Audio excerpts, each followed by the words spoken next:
नाज़रीन, पाकिस्तान तहरीक इंसाफ के मज़ीद रहनुमाओं को और कारकुनों को सज़ाएँ सुना दी गई हैं। फैसलाबाद में राना सनाउल्लाह साहब का एक डेरा, उसके बाहर एहतजाज करने के लिए गए थे कारकुनान। 9 मई के हवाले से ये सज़ाएँ हैं और अब जो इतला आई उसमें रहनुमाओं को और कारकुनों को सज़ा सुनाई गई 10 साल के लिए। 10 साल की कैद की सज़ा सुना दी गई और दहशतगर्दी का मुकदमा है, जबकि 16 को 3 साल तक की कैद सुना दी गई। और 9 मई का ये मुबैना वाक़या है।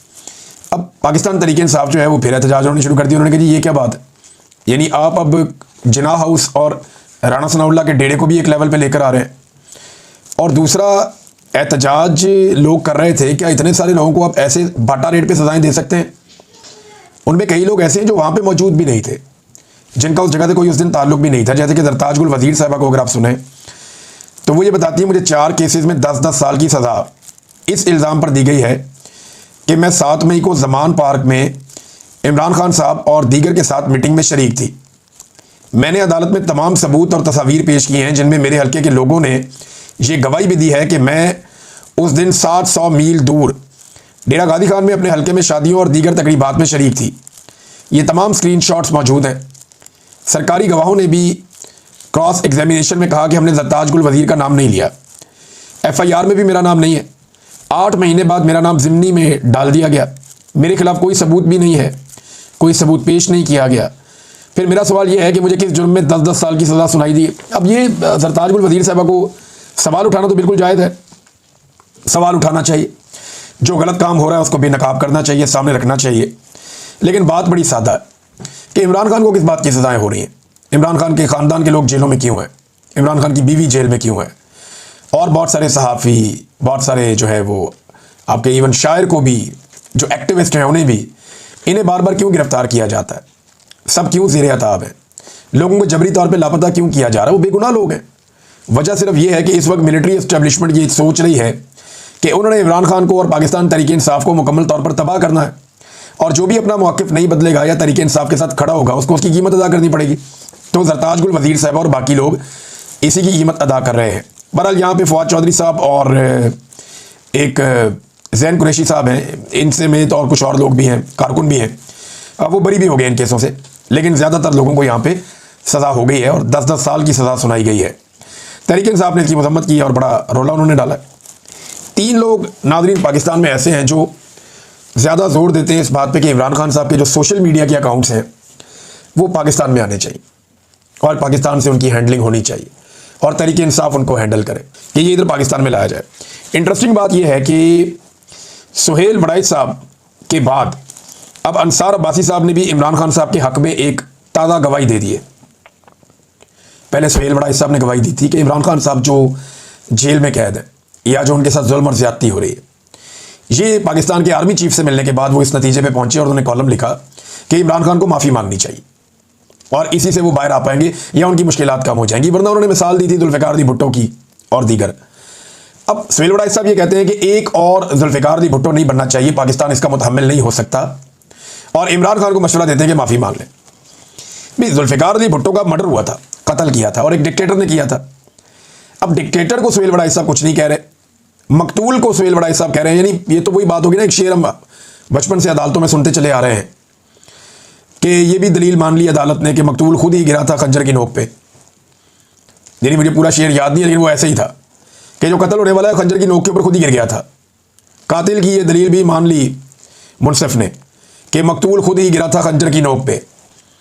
तो या मकतूल को या जो मजलूम है उसको मशवरा देते हैं, उसे गलत करार देते हैं, उसे कहते हैं कि तू ये कर, तू ये कर, तू ये कर, तू कंप्रोमाइज़ कर ले। उसको ये नहीं कहते कि तू गलत है, उसको ये नहीं कहते कि तेरा जुर्म है, उसे ये कहते हैं कि तेरा जुर्म ये है कि तू कमज़ोर है और एस्टेब्लिशमेंट बहुत ताकतवर है, लिहाजा तू एस्टेब्लिशमेंट के सामने सर झुका ले। ये मशवरा सुहेल वड़ाइच साहब देते हैं। खुद भी उन्होंने माफ़ी मांगी। अब देखें ना, सुहेल वड़ाइच साहब की जितनी जल्दी माफ़ी आई है, वो जो मादरत जो छपी है कॉलम के अंदर, उसमें सुहेल वड़ाइच साहब ने बड़ी बारीक तरीके से पहले सबसे माफ़ी मांगी, इतनी माफ़ी मांगी कि माफ़ी का लेवल ही बहुत डाउन कर दिया, और फिर एंड में जाके DG ISPR से भी माफ़ी मांग ली। तो ये सुहेल वड़ाइच साहब बड़े जर्नलिस्ट हैं, अल्फाज से खेलना तो उन्हें आता है, लेकिन DG ISPR ने उनके साथ ज़्यादती की है। लेकिन पहले मुलाकात करवाई गई स्पेशली उनकी आर्मी चीफ से, ऐसे तो नहीं कि वो मुँह उठा के जाता और आर्मी चीफ से मिल लेता, तो स्पेशली आर्मी चीफ से उनकी मुलाकात अरेंज करके करवाई गई। उस मुलाकात के बाद जनाब खाने पे भी बिठाया गया। फिर जो बातें हुई वो उन्होंने रिपोर्ट कर दी और मेरी इतला के मुताबिक उन्होंने मर्जी से रिपोर्ट की थी। बाद में उनका जो इम्पैक्ट आया उसकी वजह से एक रद्दअमल आ गया और रद्दअमल में अब एक सीनियर सहाफ़ी को जिसको इस्तेमाल किया गया, जिसको बताया गया, बुलवाया गया, उसे कहा जा रहा है जी वो मफाद परस्त है और वो अपने ज़ाती फ़ायदे के लिए मन गढ़ंत कहानी सुना रहा है, झूठ बोल रहा है।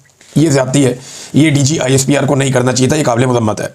अब अंसार अब्बासी साहब ने भी गवाही दे दी सुहेल वड़ाई साहब के बाद कि इमरान खान का कसूर नहीं है, मिलिट्री एस्टेब्लिशमेंट ने इमरान खान को अंदर रखा हुआ है। इमरान खान अगर मिलिट्री एस्टेब्लिशमेंट के साथ अपने मामला ठीक कर ले तो बाहर आ जाएंगे। सुने वो क्या कहते हैं, एक हिस्सा पढ़ के सुना रहा हूँ। वो ये कहते हैं कि इमरान खान की मुश्किलात में कमी माफ़ी मांगे बगैर भी मुमकिन है। पहले माफ़ी का मुतालबा हो रहा था, अब हो रहा है कि चले माफ़ी ना मांगे, लेकिन माफ़ी मांगे बगैर भी आपकी मुश्किलात कम हो सकती हैं। खान साहब को सिर्फ अपनी हिकमत अमली बदलना होगी। फ़ौज के खिलाफ ना खुद कोई बात करें और ना ही अपने किसी भगौड़े को या सोशल मीडिया को ऐसा करने दें।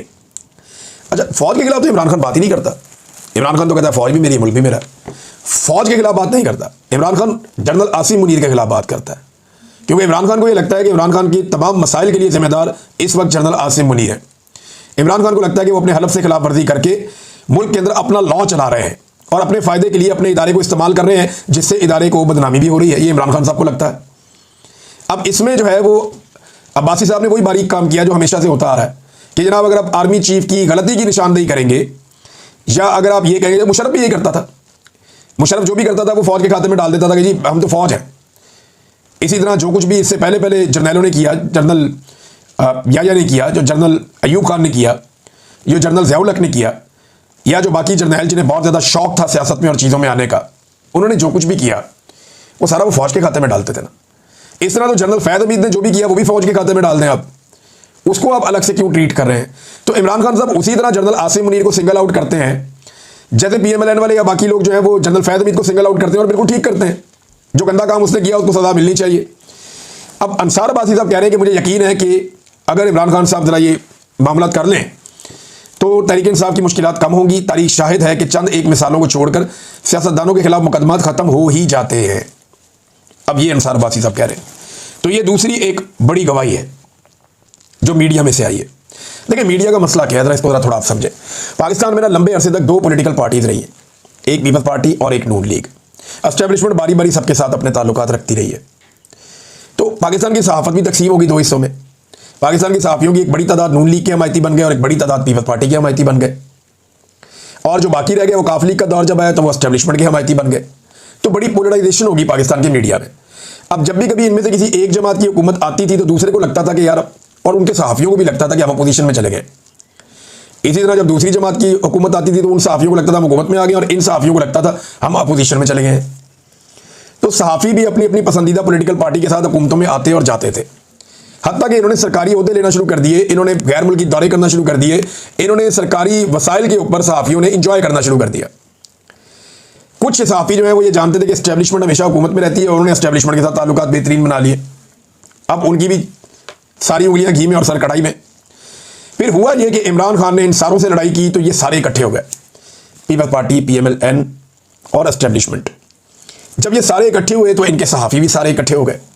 तो अब ये पॉलिटिकल पार्टी अपनी मुखालिफ पॉलिटिकल पार्टी यानी PTI को बागी और गद्दार समझते हैं, जबकि ये जितने भी सहाफ़ी हैं जो मुख्तलिफ पॉलिटिकल पार्टी के बेनिफिशरी हैं और कई दहाइयों से हैं, हम तो नए लोग आए ना, ये लोग तो कई दहाइयों से काम कर रहे हैं। तो ये जो पुराने सहाफ़ी हैं ये अब उन इख्तलाफी आवाज़ों को जो इस वक्त सोशल मीडिया पे इधर उधर बात कर रही हैं, ये उन्हें बागी और गद्दार समझते हैं और ये ज़हनी तौर पे ये कबूल कर चुके हैं कि यही सेटअप में हम सबका भला है, क्योंकि हम सारे मिल मिला के हुकूमत में आ गए। यानी सुहेल वड़ाई साहब जो हैं उनके बेहतरीन ताल्लुकात पीपल्स पार्टी से हमेशा रहते हैं, उन्हें हम पीपल्स पार्टी के कैंप में गिनते हैं। हामिद मीर साहब आप देखेंगे नून लीग पे भी तनकीद कर देंगे, PTI पे भी करेंगे, एस्टेब्लिशमेंट पे भी करेंगे, लेकिन पीपल्स पार्टी के लिए वो रास्ता हमेशा बनाते हैं। इस तरह इरफान सदीकी साहब जो है वो हमेशा देखेंगे रास्ता बनाएंगे PMLN के लिए, बल्कि अब तो वो एक सेनेटर है, और बहुत सारे सहाफ़ी हैं जो PMLN के लिए रास्ता बनाएंगे। इक्का दुक्का जो है वो फजल रहमान साहब के बहुत करीब है। तो इस तरह हर पॉलिटिकल पार्टी ने अपने अपने, और अब पाकिस्तान तहरीक इंसाफ के साथ वो सारे जाके खड़े हो गए हैं जिन्हें लगता है कि ये सारे मिलकर गलत कर रहे हैं पाकिस्तान के साथ, तो वहाँ पर भी पोलराइजेशन हो गई है। लिहाजा अब ये इख्तलाफी आवाज़ों को कुचलने का और दबाने का सिलसिला जो है वो जारी है। लेकिन इमरान खान साहब को ये साबित किया जा रहा है बार बार मशवरा देकर कि जनाब आप मफामत कर लें, आपका मसला कानूनी नहीं है, अदालतों का कोई लेना देना नहीं है। जो गवाही दी थी अभी सुहेल वड़ाई साहब ने वही गवाही अब दे दी है जनाब मोहतरम अंसार अब्बासी साहब ने भी कि इमरान खान का मसला कानूनी आईनी नहीं है, अदालती नहीं है, मुकदमात का नहीं है, मसला एस्टैब्लिशमेंट के साथ फड्डा है। एस्टैब्लिशमेंट जिस वक्त अपनी जिद छोड़ देगी इमरान खान बाहर आ जाएगा, या इमरान खान को एस्टैब्लिशमेंट के सामने सरेंडर करना पड़ेगा, जो इमरान खान नहीं करना चाहता। तहरीक इंसाफ ने रद्द-ए-अमल दिया जी अंसार अब्बासी साहब की बात पे। उन्होंने कहा जी मुबारक हो, डाकिया खबर लाया है कि माफ़ी की अब ज़रूरत नहीं है, बस फौज के खिलाफ कोई बात ना करें और ना ही किसी को करने दें। डाकिया साहब, पहली ये बात है कि इमरान खान पूरी फौज के खिलाफ बात नहीं करते, सिर्फ आसिम लॉ के बारे में बात करते हैं जो जुल्म की हद पार कर चुका है।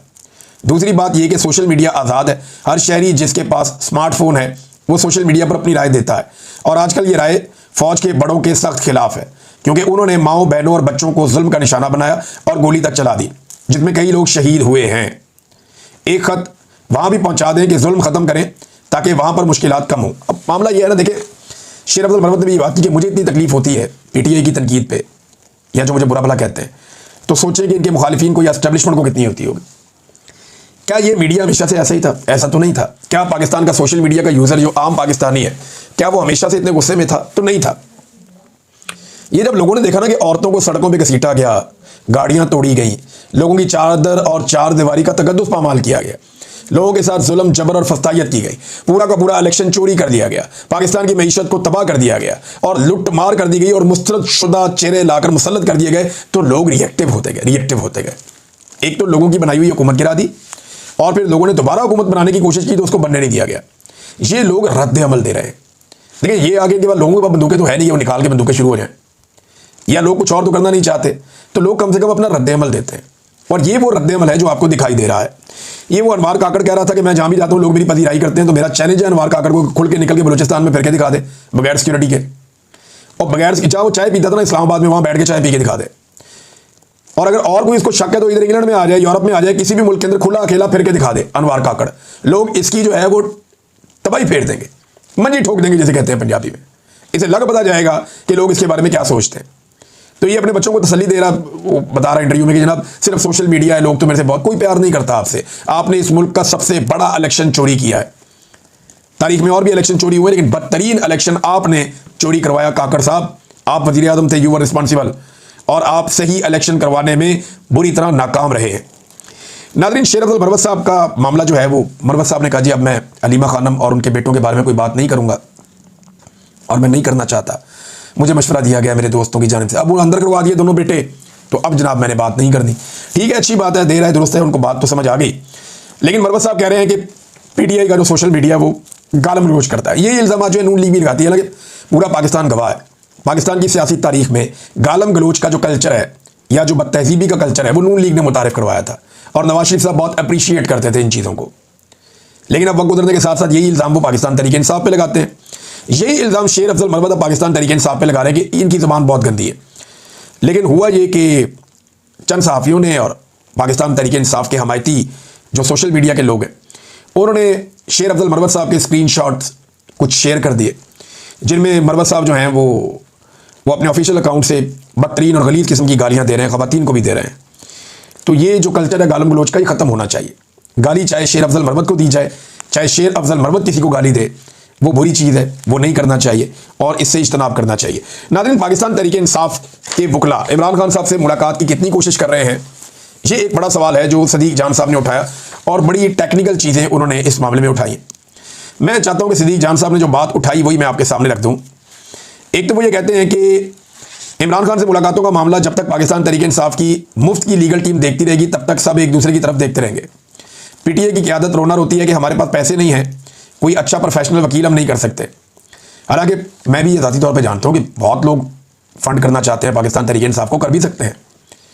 यहाँ लोग पाकिस्तान तहरीक इंसाफ के नाम के ऊपर लोगों ने इतने फंड ले लिए, तो तहरीक इंसाफ जब फंड मांगेगी तो लोग देंगे। पैसों का तो रोला होना नहीं चाहिए। अच्छा, प्रोफेशनल वकील ना होने की वजह से कोई प्रॉब्लम है पाकिस्तान तहरीक इंसाफ के लोग इमरान खान साहब से मिल नहीं पा रहे, और वो जो कानूनी मामला उसको सही तरीके से उठा नहीं पा रहे। सदीक जान साहब ने जो सवाल उठाए वो ये, इमरान खान से मुलाकातें ना होने के खिलाफ इस्लामाबाद हाई कोर्ट में कब रुजू किया गया? अगर रुजू किया गया तो दरखास्त नहीं लगी, तो उस दरखास्त को जल्दी लगाने के लिए कौन सी दरखास्त दी गई, और कौन सी लीगल टीम कितनी बार इस्लामाबाद हाई कोर्ट गई? इमरान खान साहब के ट्वीट में मौजूद है कि उन्होंने कई माह पहले ये कहा था कि सुप्रीम कोर्ट ऑफ पाकिस्तान से रुजू किया जाए मुलाकातों के हवाले से। क्या सुप्रीम कोर्ट में कोई पटिशन दायर की गई? अगर की गई तो कब की गई? पीटीआई की लीगल टीम ने इमरान खान की आइसोलेशन और मुलाकातें ना होने के मामले पर इतना ठंडा प्रोग्राम, पाकिस्तान तहरीक इंसाफ के लोग जो इमरान खान साहब से नहीं मिल पाते, अब ये कल फिर मुलाकात है, पता नहीं होती है या नहीं, लेकिन जो मुलाकातें नहीं हो रही हैं इसका एक बड़ा रीज़न यही है कि इमरान खान साहब चाहते हैं कि मुलाकात हो, पार्टी के लोग भी चाहते हैं कि मुलाकातें हो, लेकिन कुछ लोग तो ऐसे हैं जो कहीं ना कहीं दो नंबरी कर रहे हैं और मामले को उस तरह नहीं उठाते जैसे वो मामला उठाया जाना चाहिए। नाज़रीन, पाकिस्तान में आवाज़ें बंद करने का सिलसिला जारी है। हमारी एक और बड़ी अच्छी आवाज़, बड़ी मजबूत पाकिस्तान की मीडिया की आवाज़, हरमीत सिंह, बड़े अच्छे हमारे दोस्त हैं, भाई हैं, इनकी आवाज़ भी खामोश करवा दी गई। अचानक इनके चैनल की जानिब से इन्हें मालूम होता है कि इन्हें अब नौकरी पर आने की ज़रूरत नहीं है, तो इनको भी फारिग कर दिया गया, खामोशी से फारिग कर दिया गया। तो एक एक करके हर मुखालिफ आवाज़ को कुचला जा रहा है, दबाया जा रहा है। और बात सिर्फ एक है कि इमरान खान की बात नहीं करनी, उसकी बात नहीं सुनानी, उसका मौक़िफ़ नहीं सुनाना। अब इजाज़ुल हक साहब कहते हैं जनाब कि सिर्फ इमरान खान साहब इतना ही कह देना कि मुझे अफसोस है तो काफ़ी है। सुहेल बड़ाई साहब कहते हैं जी इमरान खान साहब एक दफ़ा सच्चे दिल से माफ़ी मांग लें। DGISPR कहते हैं जी इमरान खान सच्चे दिल से माफ़ी मांग लें।